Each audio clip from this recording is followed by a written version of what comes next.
What y'all doing? Just step aside and let me on in now. Why you need him to do that?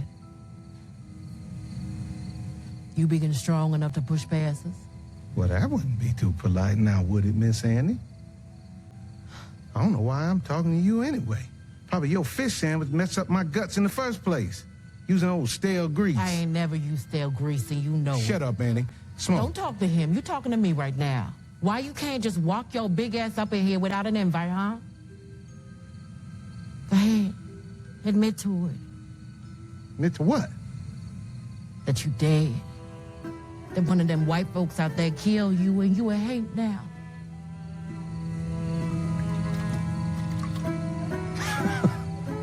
So you listening to this? Woman, this man showed me kindness. Employed me. Grabbed me out the field. Now he say his brother been killed. The man needs comfort. Not you filling up his mind with that old Louisiana bayou bullshit you on. Now we out here playing games, telling ghost stories in place of doing what we ought to do. And what is it we supposed to be doing? Being kind to one another. And being polite. Now we is one people, and we shouldn't go in barging into other folks' places uninvited, so. I've been in and out of here all day. Ain't never need an invite then. Yeah, something ain't adding up. Shit, Stack was my ride up here. I'm supposed to walk back? That ain't my problem. Well, it be your own peoples. Now, I thought you was better than that, but you just like the white man. Can I at least get my money? Oh, you did such a bang-up job. Now you want to get paid for what you ain't did? Ain't nobody talking to you, you old drunk. Shut your mouth. You shut the fuck up. Don't give him shit, Smoke. Don't give him nothing. Careful.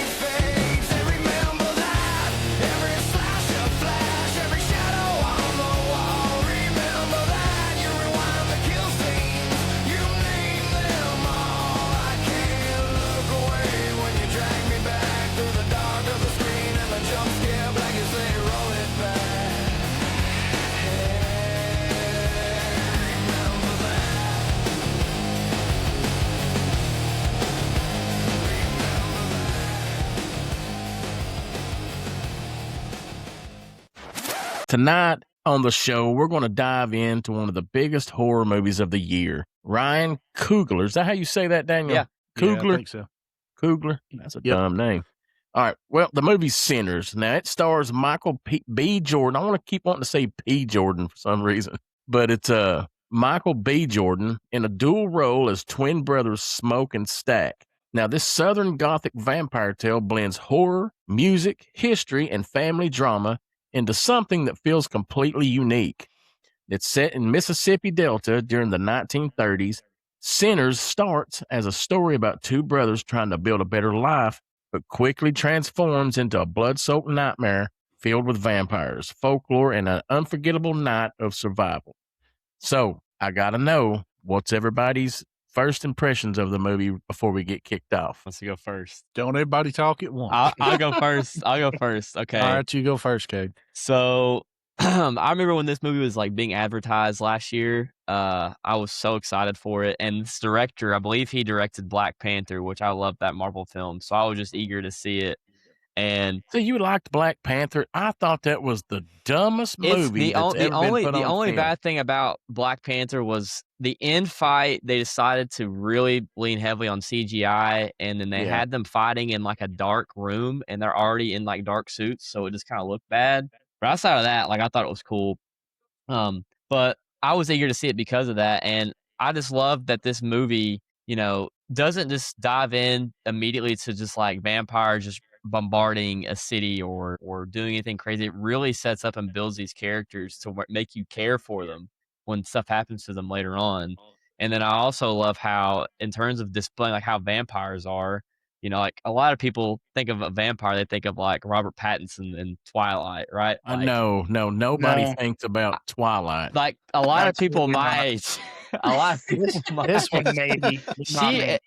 yes. So like, like I love how they lean on some traditional things with, especially like, okay, like you need to let me in, welcome me in, things like that. So Yeah, and they didn't sparkle in the sunlight. yeah, like they don't have like a 12 pack and they're just glistening in the sun. So I love the horror aspects, the writing and the comedy. I mean, it's near perfect in some ways. So I just can't say enough about how good the movie is. Well, it was definitely one of the best movies I've seen of 2025. That's for sure. But so, as you guys know, I showed you guys before we started the podcast, I've got a little monitor here. Well, it's actually a dry erase board. I'm acting like I've got technology over here, but I don't.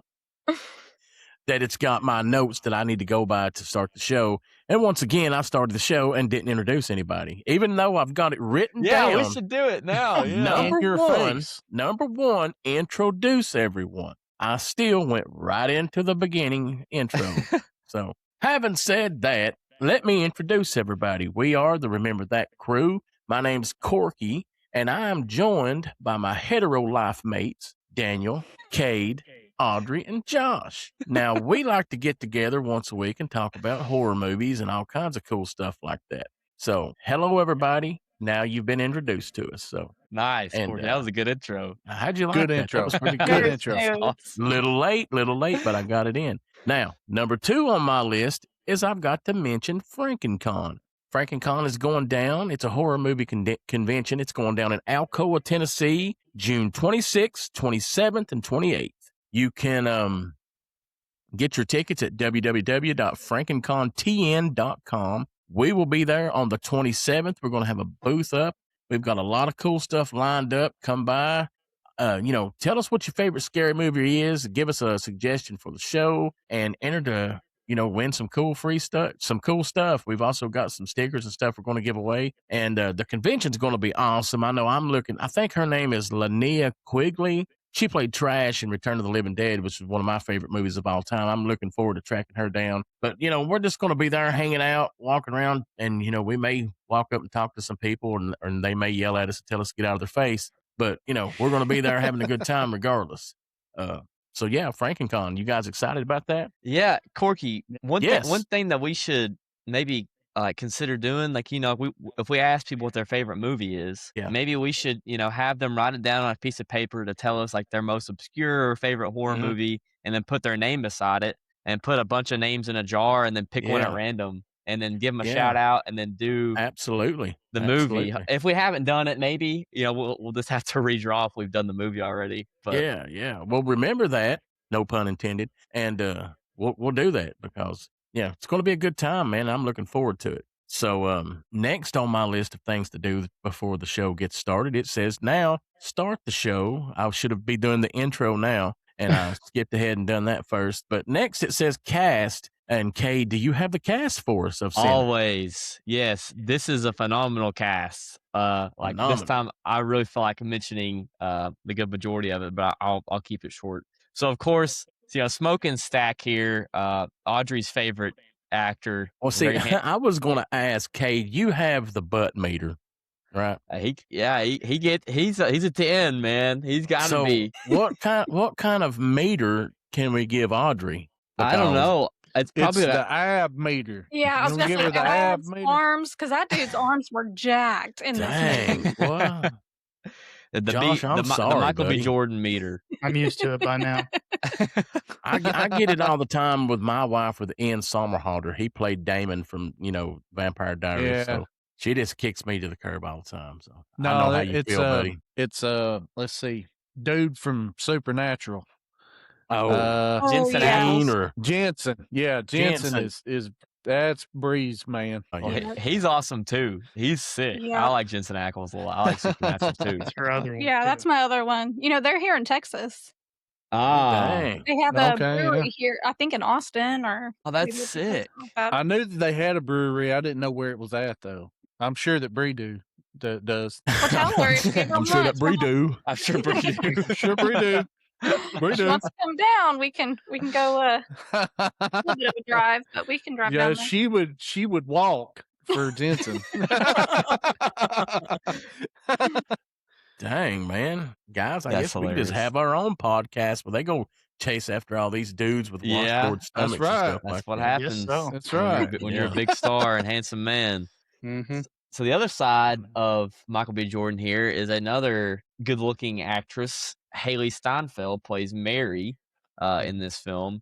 And I didn't mention this. We all know what Michael B. Jordan's been in, but of course I have to mention he's been in films like Creed. He was in Black Panther with this director. You know, you almost think maybe they had some ties there and wanted to get him in another film. Well, didn't he direct Black Panther as well? He did, yeah. Michael B. Jordan was in it, and he may have been like a producer on that as well. Yeah. But Ryan Coogler, he had directed that one. Another really interesting thing about Sammy in this film, we know Sammy, the guy that's just a maestro with the guitar. He's played by Miles Canton, and this is his first movie. This is his feature film debut. Mm-hmm. So, you know, I'm sure he probably makes music. I haven't looked into it as well because he does pretty good. And then lastly here, the last guy I'll mention is Remick himself, played by Jack O'Connell. He's been in a couple other films, but we talk about a great performance. A guy that kind of switches between, you can tell he's got some Irish roots. He's definitely older than some of these other vampires, and he's able to kind of switch between that Irish and then getting into some of that hillbilly sides of things. So I think that he was great in this movie as well. But I'd say that's probably some of the bigger cast members worth mentioning. And of course, I didn't mention Annie, sorry, played by Wunmi Musako. Yeah, she's huge in this movie. But yeah, that's the cast. Awesome. Josh, do you have what this sucker done at the box office? Yeah, I do. Production cost was $90 million. Opening weekend, it made $48,007,468. Dang. For a grand total of $370,333,701 globally. Wow. That's we in the wrong business, man. We gotta start making movies. And that's crazy because this is a rated R, horror film. You're not gonna get families going to see it. So this got the horror crowd in. Mm-hmm. This was huge. It pulled a lot of people in, apparently. Mm-hmm. Well, if you're gonna make that kind of profit. I don't remember when they advertised, didn't we? Well, we may have just talked about this. They didn't really advertise it as a vampire movie, right? No. Not really.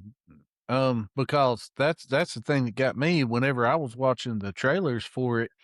I thought that they were like summoning like a demon or something with the music. From what I got from it, I didn't get that it was vampires until like I had seen a few trailers, and then I started to like piece all that stuff together. So no, it wasn't like advertised, or at least in my opinion, it wasn't advertised as a vampire flick. It was advertised more of like, this is what happens when you play this kind of music or whatever.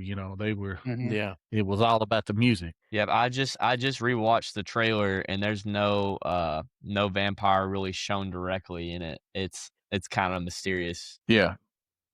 Sweet. And even when Remick shows up, he's got the glowing eyes, and he doesn't look like the traditional vampire. So even when I saw scenes with Remick in it, I'm going, okay, this guy's a demon. So, that's what I was expecting. Well, I've got a cool tidbit about those glowing eyes. Did you know everybody that had glowing eyes, all those were contacts that were hand painted.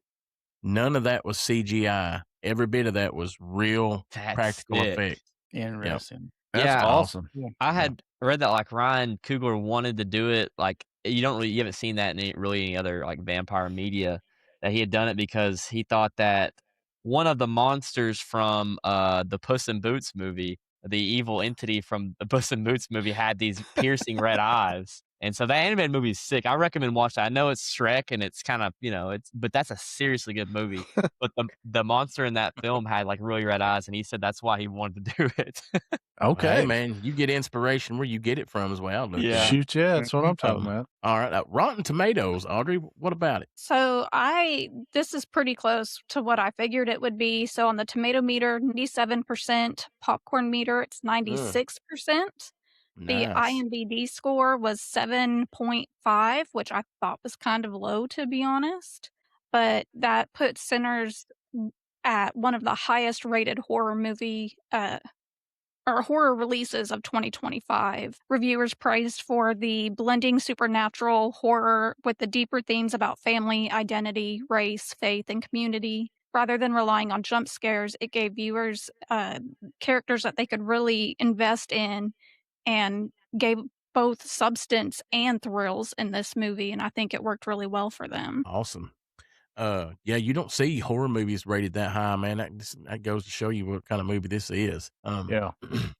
Well, we'll just jump right into this thing. Now the film opens with twin brothers Smoke and Stack returning home from Mississippi after years away working for the gangsters in Chicago. They arrive with money, confidence, and a dream of opening a juke joint where the local black community can gather, drink, dance, and enjoy music. Along the way, we're introduced to the colorful cast of characters who, good Lord, help bring the club back to life or to life. Man, I'm jacking this all up. They include musicians, old friends, former lovers, and family members.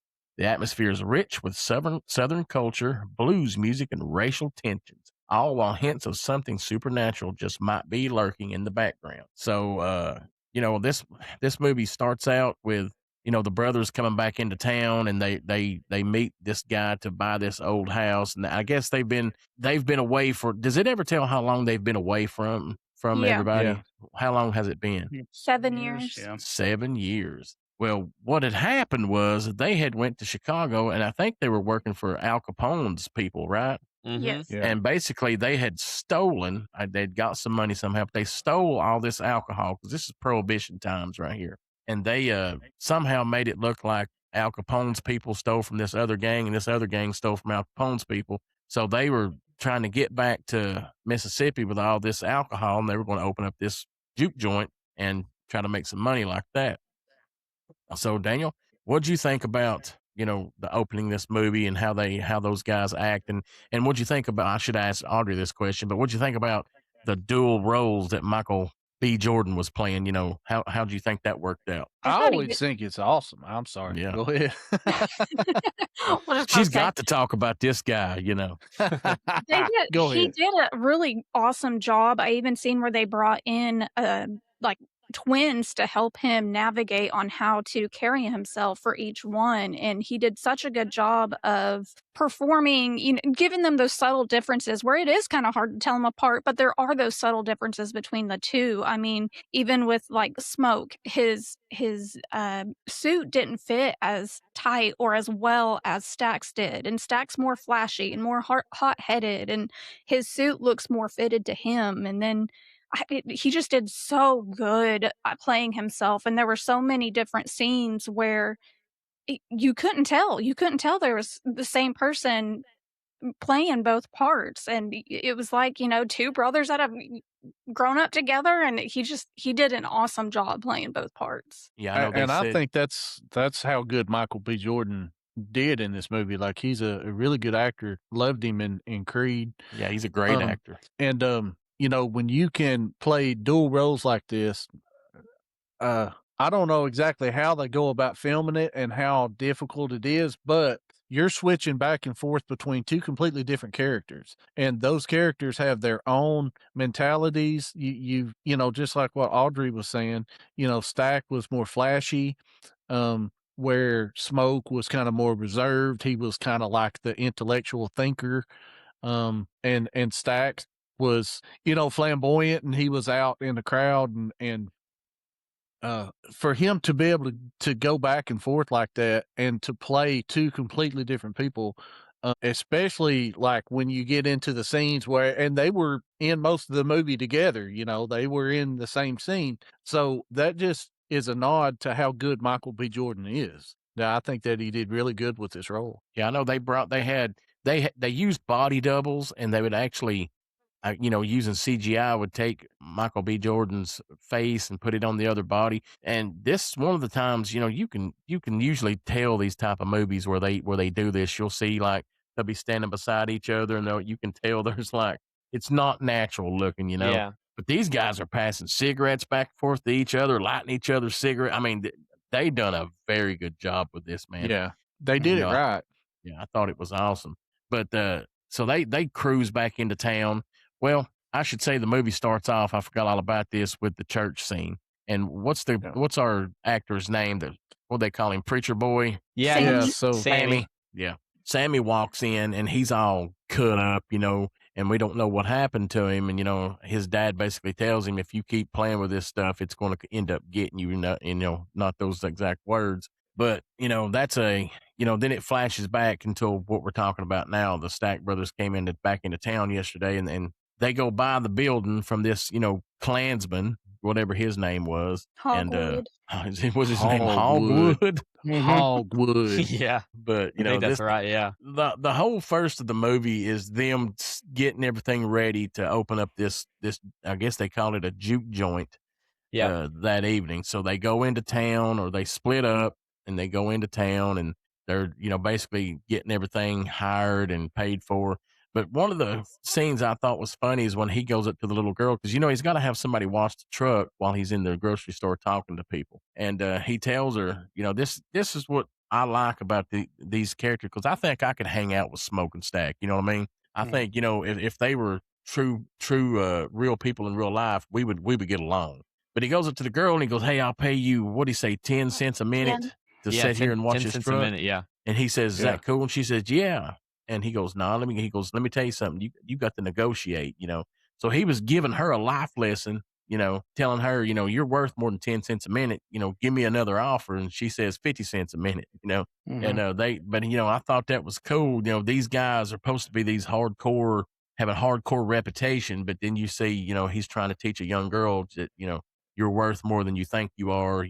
Don't just take the first thing that comes along. Always try to get more out of it. It's a numbers game. That's what he calls it, stuff like that. Yeah. So who wants to break that scene down for us as he's in the grocery store and he's trying to getting some catfish cooked up and all that good stuff? Who wants to go over that for us? Yeah, I can Go give for it a it, shot buddy. here. So, of course, he lets the little girl watch his truck while he goes inside, and he's kind of reconnecting with some of the guys that he had once been friends with before they left Mississippi. And in particular, they're needing a few things. One is they're needing them to actually cook a bunch of catfish. Enough to feed 100 people, wasn't it? Yep, they're needing catfish. They're needing a sign made, and so you can see. I can't remember the husband's name. There's a husband and a wife. There's this Oh, couple. I think his name was Bo. Yeah, Yeah. Bo, Chow, and Gracie. They've got a daughter, and the guy, he's pretty excited to see them. They kind of start cutting up, and then as soon as the wife shows up, she can tell these guys are up to no good. Yeah. She wasn't having it, and I want to say at this point, one of them had actually went outside because the horn started going off. Yeah. She was honking, and these two guys that knew the smoking stack were trying to rob them, didn't know it was them, and ended up getting shot. One of them got shot in the butt, the other got shot in the leg. Yeah. Just kind of shows you, like there's, if you try to mess with them, they will take you down, and they'll show some action. So they show some sympathy, and at the same time, some real hardcore what I thought action was by cool shooting about that dude. about that scene, Kate, is he goes out there and these guys are trying to rob from him, right? And obviously they're like, "Whoa, man, I didn't know." And that little girl's like, "You're a liar. I told you whose this was." He's like, "No, was it Smoke? He was out there talking to, or Stack?" Yeah, it was Smoke. So he was like, "No, Smoke, I wouldn't do that." So he shoots him in the butt. Smoke does, right? And then the other dude's trying to get away or whatever, and he shoots him in the kneecap. And Smoke, and they're like, "Why'd you do this?" And even though he shot, he could have killed him, but he shot the dude in the butt, shot the dude in the leg. Then he goes back in the grocery store and tells the guy, "Here's the money. Make sure they get patched up." Because see, he had to, even though he probably knew these guys, probably grew up with them, but you can't do that. He had to shoot them and show them that, I'm this hardcore. You do not cross me like that. Yeah. It was a respect thing. So, he just sent a message to him like that, And then, I'm going to make sure you get fixed up, but don't do this again. You can't, what was he said? You can't steal from me without a limp or something like that, wasn't it? Yeah. Yeah, that's right. I basically said something along the lines of like, he said you can't have a story that said that you almost stole from Smoke and Stack. Yeah, without a limp. And then he said, "Your body, my mind." I think something along the lines of that. Hey, you better be glad I don't have that loaded up, or I'd play that right now. Yeah, and That needs to be a at this point in the movie, we really start. It's where Smoke and Stack kind of break off. They start doing their own thing, recruiting people around. I believe Mary, kind of joins the movie at this point, where I believe that's Stack and Mary kind of reunite, and then we get Smoke and Annie reunite. We see some real tender moments between the two, and this is where the movie really does well at character building. And I think, like, looking back, this movie almost feels like two movies combined into one. Like, if you had me watching the first movie and there was no horror, I think I would still be entertained. Like, if it was like a gang movie, like if Al Capone got involved, like it was leading to something interesting there.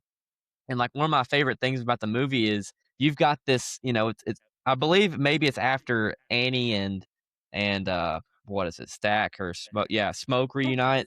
I think after they reunite, it cuts to a scene where like you see this guy drop down into some dirt, and that's where we get introduced to Remick. And his skin is smoking. Yes, and like there's been no jump scares. The only like time it's mentioned anything about like maybe something supernatural is at the very beginning, where I believe Annie is narrating about historical accounts of these creatures, and then it kind of moves on from there. So I love how the movie transitioned to Remick there. Iconic lines between that Mary gave during this. Yes. I mean, I loved it. Every single bit of it was hilarious and just very, I'm not going to say shocking, but it was kind of shocking. You weren't really expecting that from, Miss Prim Proper Mary, until she says that. And then once you get to know her a little bit more, you're like, okay, well, she's not Prim Proper Mary, And that's the other part. That's a good point, because you're sitting there and it's like, oh, that's Emily from Pitch Perfect 2. Okay. And so she walks up and she says that, and you're like, oh, okay. What did she say? Y'all are, I don't know if I remember. I don't think we can repeat it without getting demonetized. We'll get flagged. She's like, is that bad?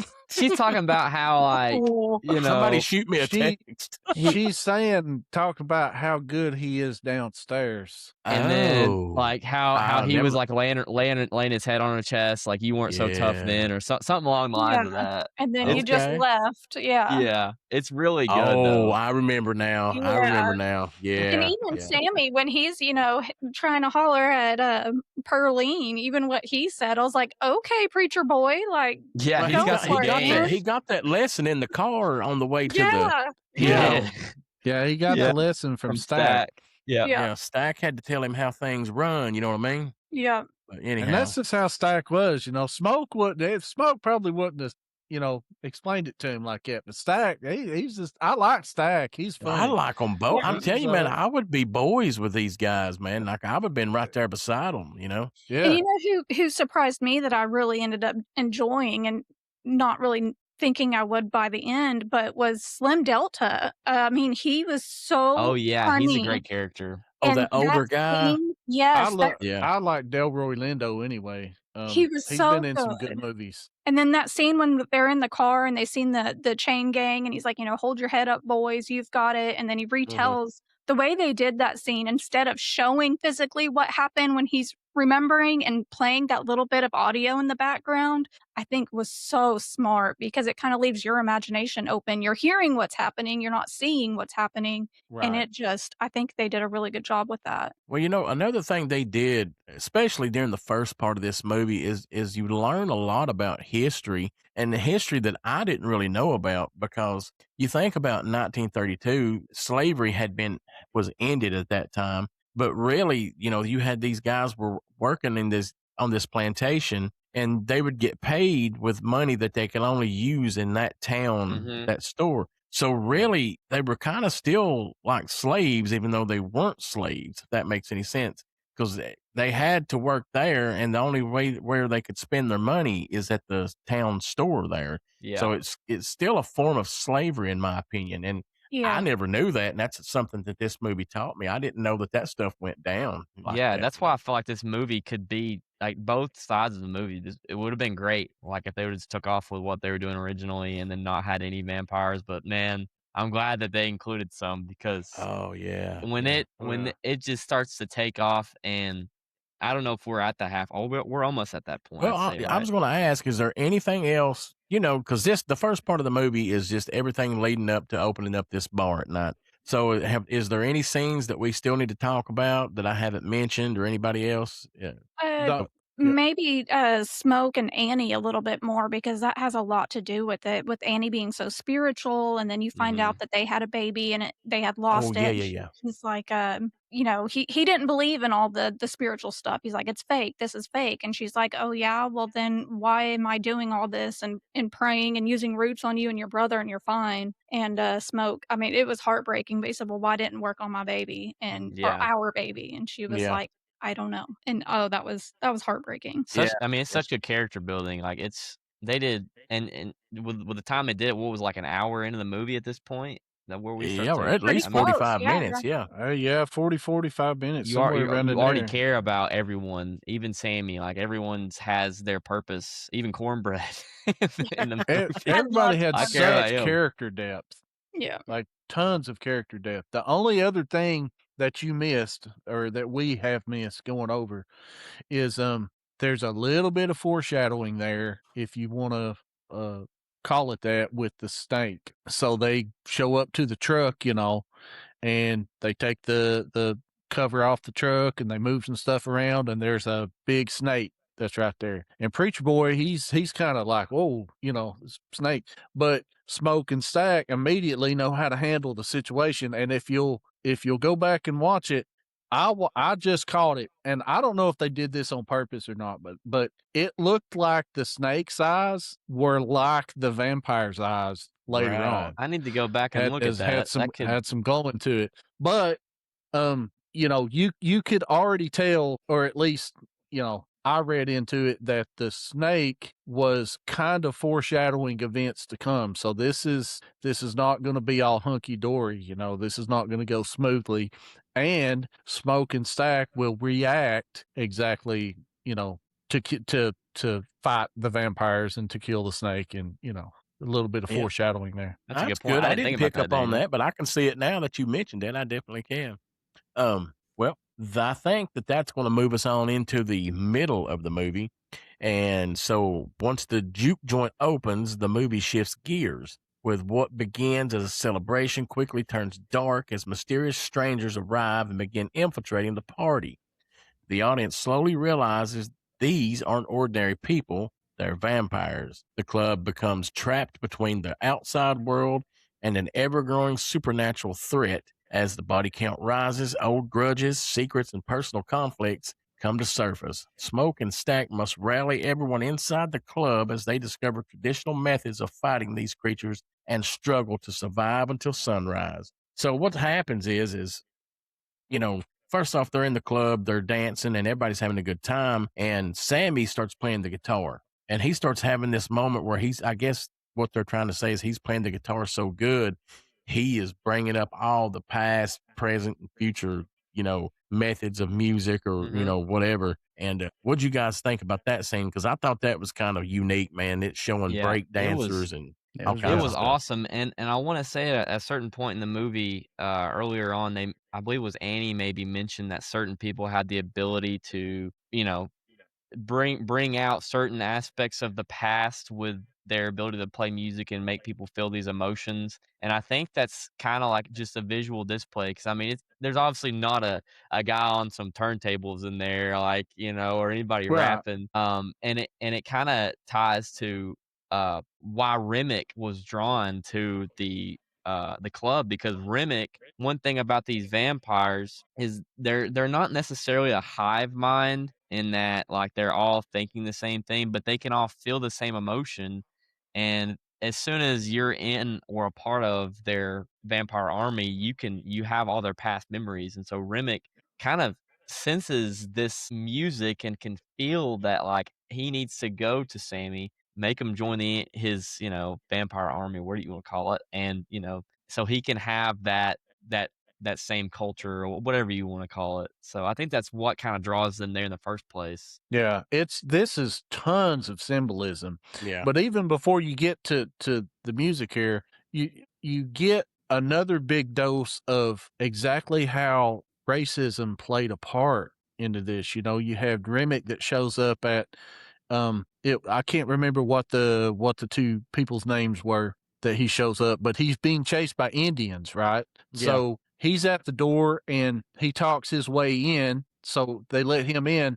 And so you see racial tensions were not just between black and white in this movie. It was also like the Indians come around and they were just as racist towards the Indians as what they were towards everybody else. Then when you actually get to the club, you've got everybody that's in the juke, and you've got these three white dudes or three white people that show up. They're getting turned away. So that it's so full of all kinds of symbolism. And then you go right into the musical part of it and how it's kind of like what you are talking about, Kate. It drew Remick in, and it's got his memories. And at the end of the movie, he was even talking a little bit about it, talking about how Sammy Preacher Boy was going to be able to let him experience his past again through this music. And this is such a smart movie. It's more than just your run-of-the-mill typical horror movie. It's more than just your run-of-the-mill typical vampire movie. This is a very smart movie that has a whole lot in play. And I mean, that's why I like it so much. I mean, it's more than just a vampire movie. Yeah, it definitely is. But I liked it when, I guess it's Cornbread that's sitting there at the, he's watching the door, and that's like when he starts playing that music. From what I researched, you guys are right. That is what called the vampires in. They heard that music, and at this point, you don't really know that this movie is going to be about vampires unless you just have seen it before or something like that. But the moment they're like, "Hey, can we come in?" And like Daniel was saying, they turned them away. And it's like you're seeing racism from a lot of different angles there. Oh. But at that point, I was like, oh, they're needing to have permission to come into this place. I was like, these guys are vampires here. So here we go. This is the point where I knew we had a vampire movie. And if you remember, don't see that rule a whole lot. Yeah, you don't. Like Remick so when we see Remick for the first time and he goes to meet the couple that lives out in the middle of nowhere, they invite him in. They say like they let him in, like he's kind of he shows them some really old looking gold, and you can see like, okay, that's not normal currency. Yeah. And so that scene, I know this is a little bit before the dancing and everything takes place, but I wanted to mention that because it's a real kind of really creepy scene. And one thing that's interesting about it is I think that once Remick shows up to that house, if you notice, there's no birds or anything flying above the house, like no crows or anything. But then after he's been there and the Indians show up, I want to say that like he's already killed someone and there's actually like birds circling around the house to go and to show that he killed. Okay. Yeah, he's killed the husband and the wife hasn't seen it yet because I think that's who the Indians start talking with. But yeah. Just wanted to throw that in there. And I wanted to know more about the Indians because the know. Indians were wise That's to a this whole guy. other movie right there. It They could be. they already knew what was up. They were trying to chase him down. And he was definitely afraid of them. Like he was afraid. Yeah, I think they could totally do a prequel and follow those Indian guys around and see what all led up to that point. That was awesome. But this is the point. Who is the chick that turns? And I'm sorry, I get everybody mixed up. Is it Smoke or Stack that gets killed during the movie here? Well, Mary goes outside. Gets killed. Yeah, and she's Stack's girlfriend. So she's the one that comes in and bites him on the neck and takes him out. Then, right? Yeah. She essentially takes him back and does her thing. And at this point, Cornbread's the one that lets her in. Yeah. And one thing that I wanted to point out that my wife brought up that was a good point was Mary comes in. Cornbread lets her in, right? She goes and she basically takes, Stack or Smoke, whichever one it is, and makes him into a vampire, and then immediately runs out. Well, like people, like she was confused. Like my life was like, well, why is Mary having to run out? Why does she need permission to get back in? And my wife looked it up, and she found out that it's because at that point Mary's like transformation into a full-fledged vampire had not taken place yet. It did not activate fully until she changed or bit Stack and started kind of consuming some of his blood, and that's why So she it's had to kind of like leave. you have to now see now first off, let's get this out in the open. I am a vampire. That's my thing. I love vampires, right? So in certain aspects of vampirism, or however you want to say it, that is part of the lore. You're kind of in the gray area until you feed the first time. So Yeah. I didn't pick up on that, Cade. So that kind of makes sense Because because at first I was thinking like, dang, I loved this movie when I first watched it. I was like, this doesn't make any sense? This is a plot hole. And then like, there it is. It just needed more. I needed research. Yeah. I'm stupid. yeah, yeah. So you're saying, because that confused me too, because the Yeah. lore that I'm familiar with vampires is once you have invited a vampire into your house, you're basically rendered powerless, and the vampire can come and go as it pleases. So essentially, she was half vampire, but she still had to get permission from Cornbread to get in the first time. Yes. So now she's in, and she bites Stack, completes her transformation into a vampire. So now she's full vampire. Now she can't be in the dwelling. Yeah, it's like she's been reborn almost. She has to be re-invited back in. And I guess Stack also, went through the same thing because, Stack left and then he had to be invited again. He hadn't killed anybody yet. Yep, that's exactly right. Okay. Well, that's cool. That's a very interesting take on it, because I had never really thought about that. I've never really seen it in a movie or in any of the books I've read. It's always just been once they gain entrance, then it's over, like no big deal. Yeah. So that's another smart take on, especially with you watch a vampire movie, and the whole you can't come into a private residence, that doesn't always come into play, because whenever they're fighting vampires or whatever, like you watch a movie like Fright Night come out in 1985, Jerry Dandridge had already been invited into, dude's house, but the fight didn't even have anything to do with being in the house. He fought Jerry Dandridge in Jerry Dandridge's house. Stuff like that. The Lost Boys had actually come into play, and they did it in a very smart way. But you don't see the whole you have to be invited thing in a lot of vampire movies. And so that's another take that I thought was just extremely smart. Cool. And especially when she runs out the house, I think it makes it even more creepy because she's like, I'm going to kill you all, or we're all going to kill you. Yeah, and she sprints out. And she's got like 5 bullet holes in her back. That was creepy. That's just like that. And whenever Cornbread was killed, whenever Remick is kind of whispering to him in the woods, it's really creepy. And yeah, that's creepy too. I was waiting on a jump scare there, and I'm glad it didn't officially get me. They did a little bit, like the suspension did enough. So that's awesome. Are you guys ready for some trivia tonight? We're gonna do some trivia. Kick it off, so and then we'll break down the ending of the movie. All right. Well, let's see. Let us start with question number 1.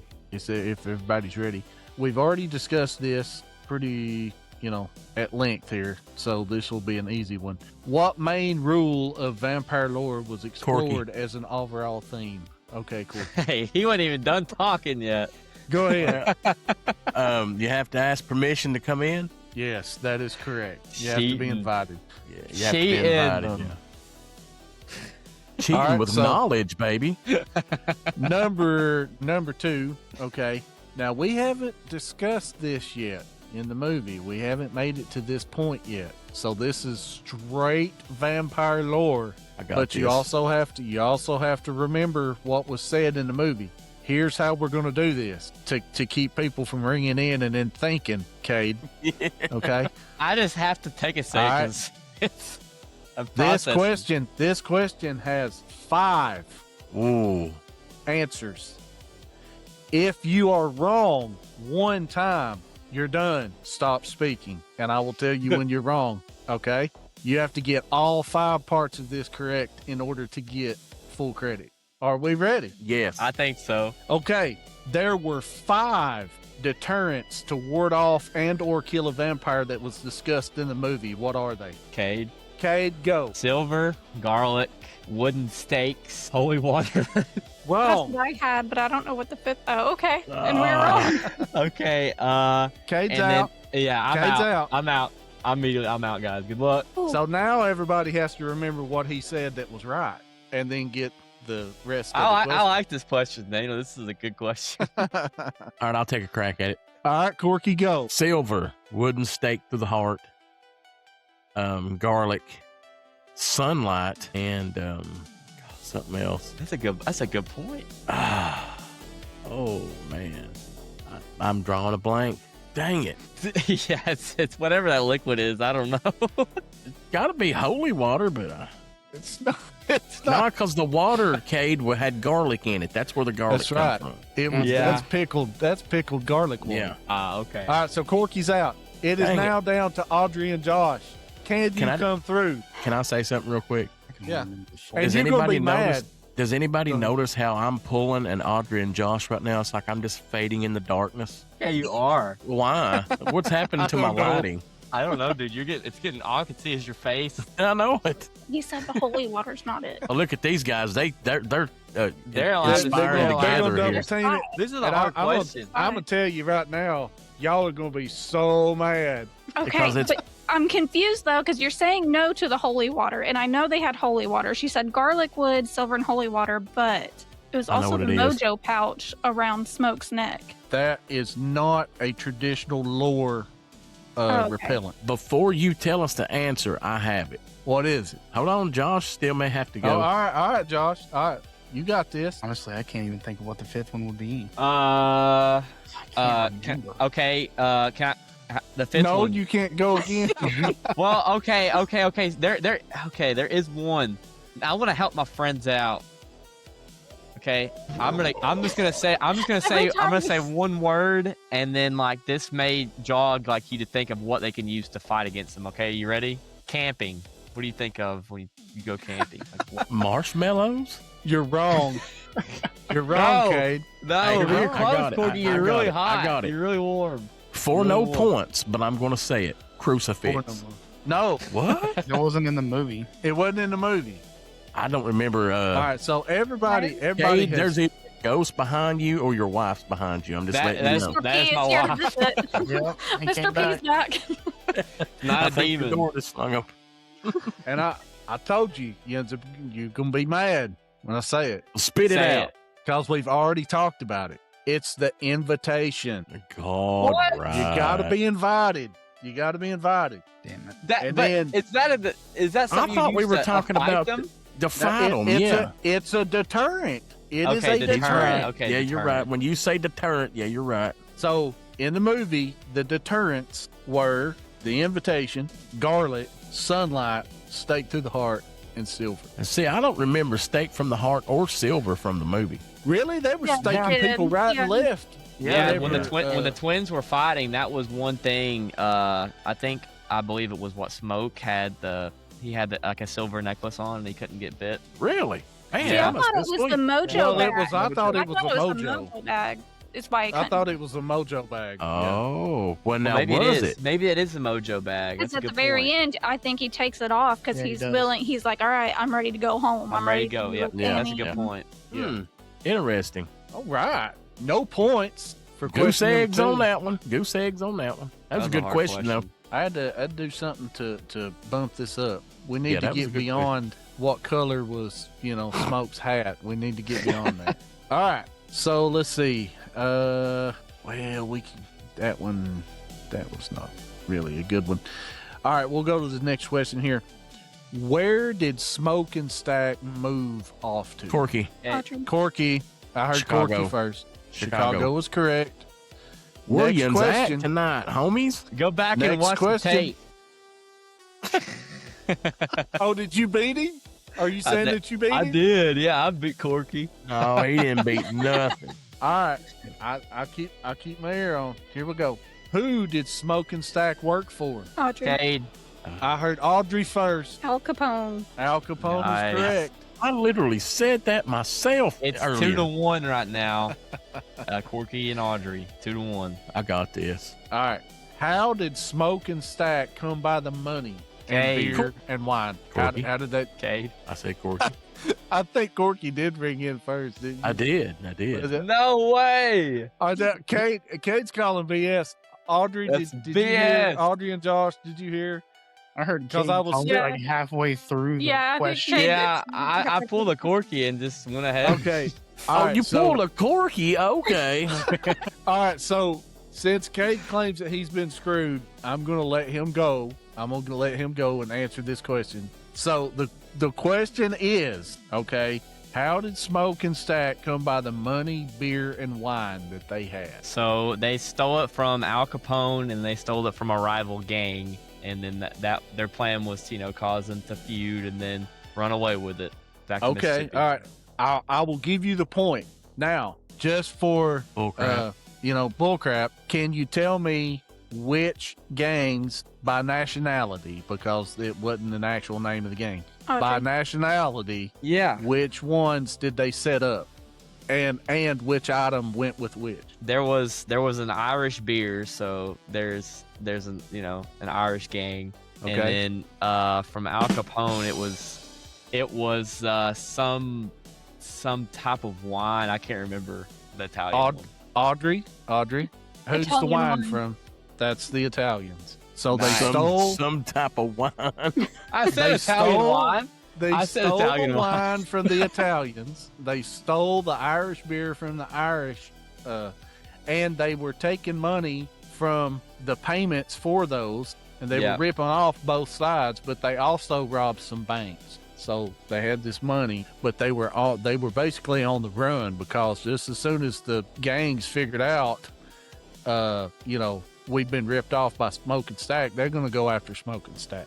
So anyway, all right. Good question. What's the score? It is 2-1, so Corky's in the lead undeservingly.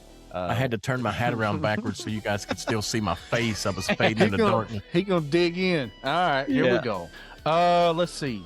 Next question. What made Smoke angry about the payments being made at the bar? At the Corky. juke? Audrey. Corky. I heard Corky. Because it was those wooden things that they could only spend at the town. It wasn't real money. It's the credits, and it wasn't. Yes, No really- wooden yes. things. The You know what I credits. mean? My body, your brain. So, if you get the whole "my body, your brain," he gets to say wooden nickels. I was right in a way. Oh, they were wooden, right? I was Yes.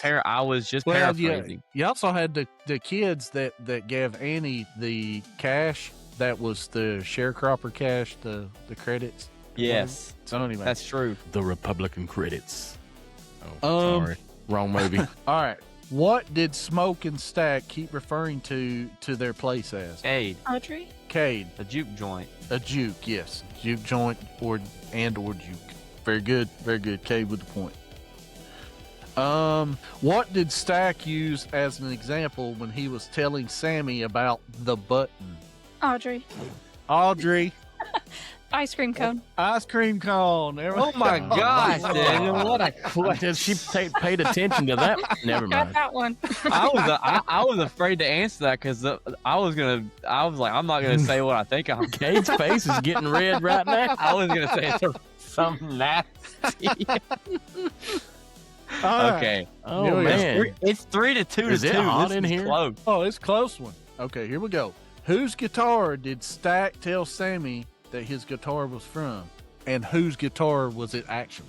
Two-part question. I know the second Audrey. part. Audrey. They told him it was Charlie Patton, but it was she looked actually the Smoked Stack Twins' dad's guitar.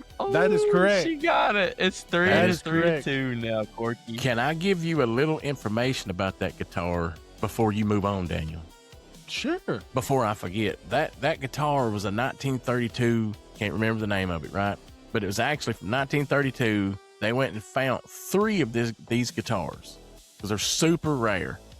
And to anybody's knowledge, there's only 3 of them left in the world. and they got all 3 of them for this movie. And all the playing that you heard, like the guitars and stuff, any music you heard in the background was actually played on those guitars that they got. That's and sick. The guitar that was destroyed at the end was a replica they built, because obviously these guitars are almost priceless. They're not going to destroy one for the movie, so they built a replica that they destroyed at the end. But there's actually that sound of those guitars give out, because they're like, what are they, like metal? They got metal in them. I forget what they are. Resonator guitar. Resonator guitar. Yes, thank you, Josh. But yeah, they're super rare, and they got 3 of them for the movie, and they're for all we know, they're the only 3 left in the world. They're from 1932. That's cool. Yeah, there you go. Drop that knowledge, man. Drop. Right.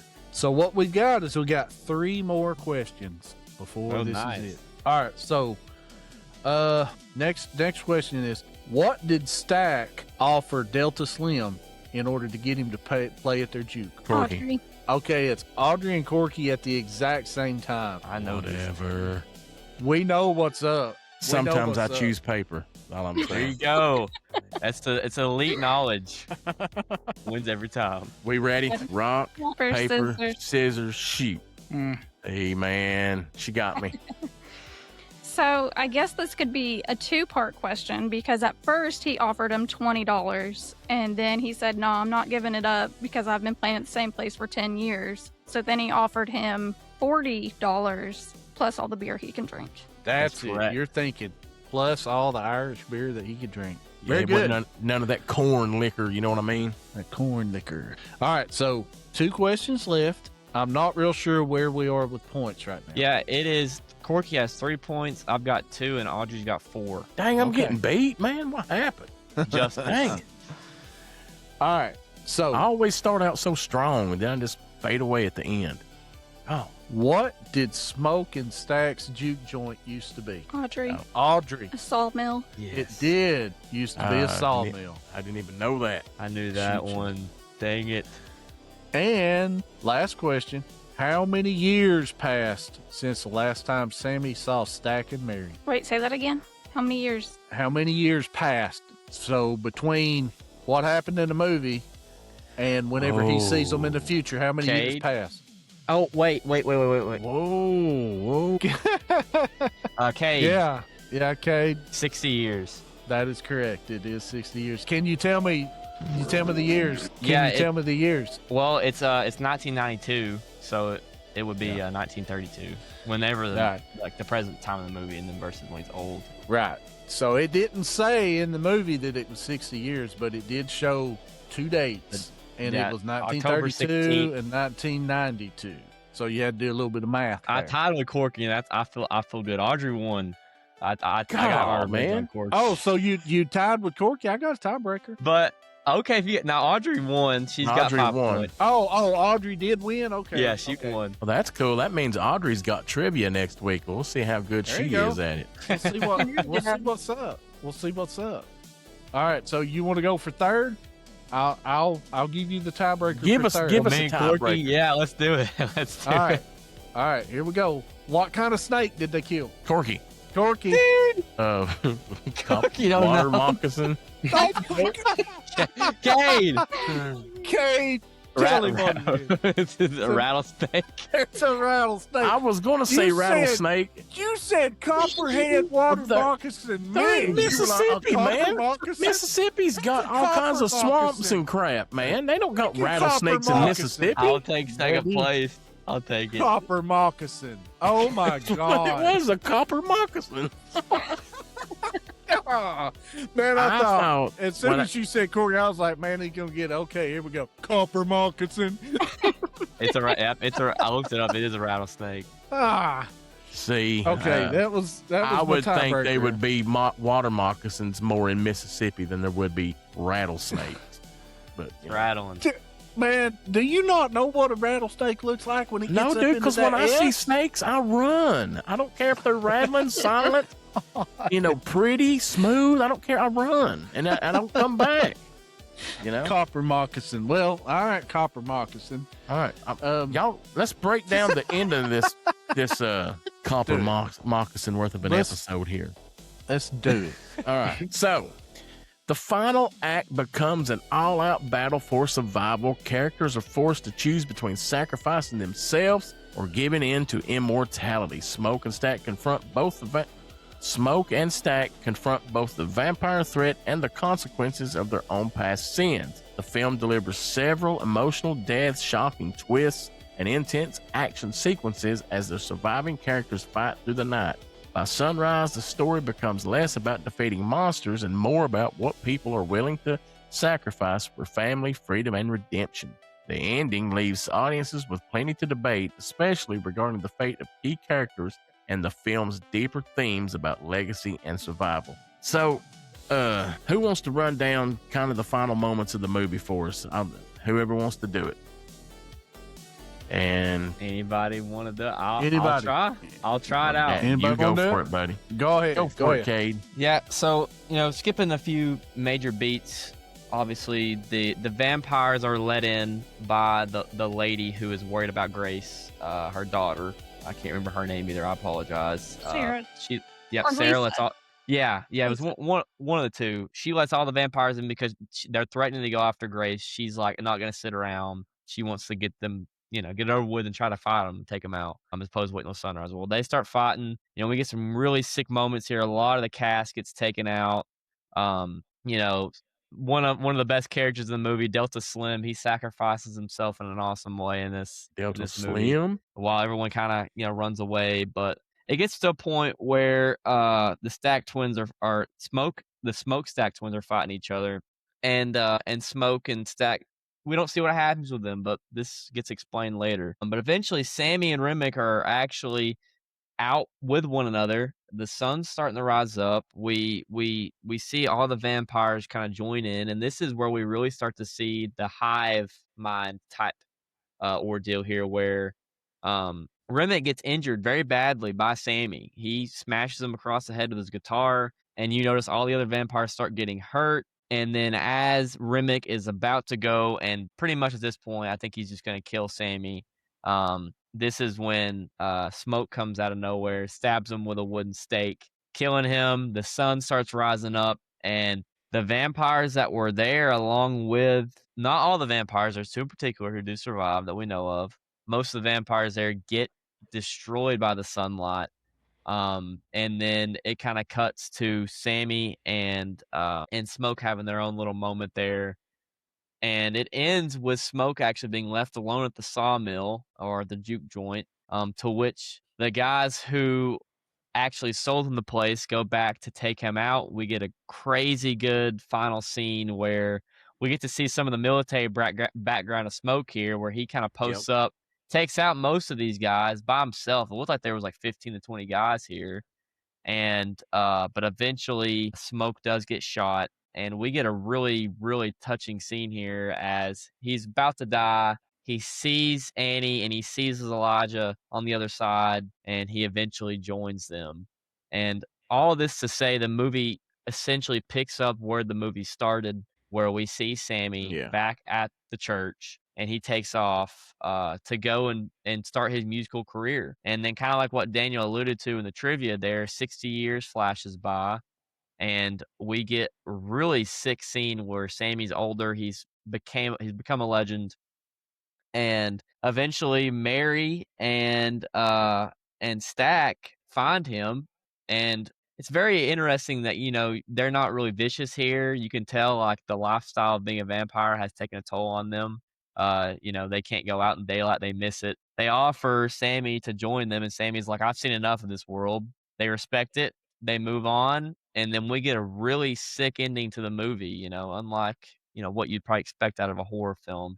They walk off, and it's kind of a good ending, even though a lot of people died. So I'd say that's kind of like a good, I guess, a breakdown of the final part of the movie. You know what I liked about that last scene was the threads they had on, man. They was dressed, totally awesome. And all I was thinking when they walked in 90s. Was, all I want to do is rum a zoom zoom and you boom boom. That's all I was thinking when they walked in. That's amazing. There was nothing like the 90s fashion, man. It was awesome. And one of the cool things I thought about that touching scene there at the end is, Smoke, he's sitting there having him a cigarette, and I think he knows he's dying and all that stuff. And he looks over and he sees, you know, his wife and his baby there. And, you know, she tells him, she says, you put that cigarette out, you can hold him or something like that, don't you? And I thought that was, was cool. But you know, the ending is one of the things that I loved about this movie, man, because you can tell there's no telling. In my mind, I think about what's all the adventures they've had. Yeah. Again, I'm infatuated with vampires, and you guys will learn that about me. But I'm thinking, what have they been through the last 60 years, you know, being vampires, you know, and not aging and all that good stuff. So, you know, that fascinates me. I love this movie, but again, I am partial to vampire movies. Always have, always will be. But yeah, I loved it, man. What did you guys think about the ending? I absolutely 100%. I loved mean, it. yeah, it real good. Yeah. Nobody else had Rex and Effect playing in their head while they walked in or anything like that? No, honestly, I I was thinking about dancing, Fresh dude. Prince. That's what I was That's thinking who about. I was seeing was Fresh Prince. Like Stack comes That's in, because and y'all I'm don't like, Fresh know. Prince. Y'all don't know nothing about the music back then, man. Y'all gonna think about in West Philadelphia, born and raised, and I'm over here like all I want to do is run a zoom zoom and you boom boom. You know what I mean? Mm-hmm. I mean, Well, you gotta think I'm Y2K. You know, I Well, was first born off, 2000, you wasn't so. even a twinkle in your mama's eye in 1992. You know, You're right. but you know, well, I thought that I loved the ending scene because it brought closure, or at least the kind of closure that you're looking for, because you don't realize that Smoke has protected his brother. yeah. Yes, I And forgot to mention that. all of this happens before, you know, the bad guys show up, right? So Smoke has essentially killed Remick and he saved Sammy, and then it was you know, right after the fight between him and Stack, you could look at it a couple different ways. I know that the movie is saying that the juju bag, the mojo bag kind of Yeah. was what saved Smoke from getting bit. But also, if you look at their brotherly relationship, you could make a point or an argument that Stack thought twice before he bit his brother. It's like he had the opportunity, and then he was just like, I don't know, it's my brother. You know what I mean? And you can also make the same case that, you know, where was I going with that? You could also make the same, yeah. He's also make the same case that, you know, that was his whole point, was to bite his brother to get him to be a vampire, to be with him, you know, forever. So that's a corky moment, Daniel. That is a corky moment right there. yeah, sometimes it happens to the best of us, man. You be right in the middle of a big, you know, long thing you're talking about, and then you just go blank. I've been there, buddy. Don't worry about it. It happens. Do you remember that time, Daniel? You was like, Corky, what do you think about it? And I was like, Dude, I'll never forget that. I'll never forget I that. don't know. Man, I wasn't even listening. I don't know what to think about it because I don't know what you're talking about. I wasn't listening to you. I love that. That was so funny. That was kind of like back in the day when you be in class and everybody's reading out loud and the teacher calls on you and you don't know where you're at in the book and you're like, so you start reading the paragraph that's been read 5 minutes ago and everybody, well, you know you went wrong when you start hearing your classmates go, huh? Like, Corky, you're on the wrong page. Oh, my bad. What are you doing? Turn the page. But no, if you look at it two different ways, the movie was trying to say that the juju bag saved him, mojo bag. If you look at their brotherly bond and their own relationship, you know, you could also make a case that Stack, you know, essentially restrained himself, and as a reward to Stack, because of that brotherly bond, Smoke couldn't kill him. So he was like, I'm gonna hide you in the juke, and you bring your woman in here, and everybody else is about to die, right? So he's got to give her permission to get back in. So she gets in, he hides Smoke and Stack, and the only giveaway for it, and the first time I watched it at the theater, I didn't catch it, but the only giveaway for it that I saw was whenever the bad guys, they show up and they try to open the door and the door is locked. And he has locked. Oh, okay. He has locked them in, or it's locked from the inside rather. So they're locked, they're protected during the day so that they can make their escape. So I wondered, did he lock them in there and they were trying to still get out and kill him, or were they like? No, they made the truce because he had told him. It come out later on whenever they're talking to Sammy 60 years later. But part of the deal was, I'll let you live, but you have to leave Preacher Boy alone. Right. You can't try to kill him.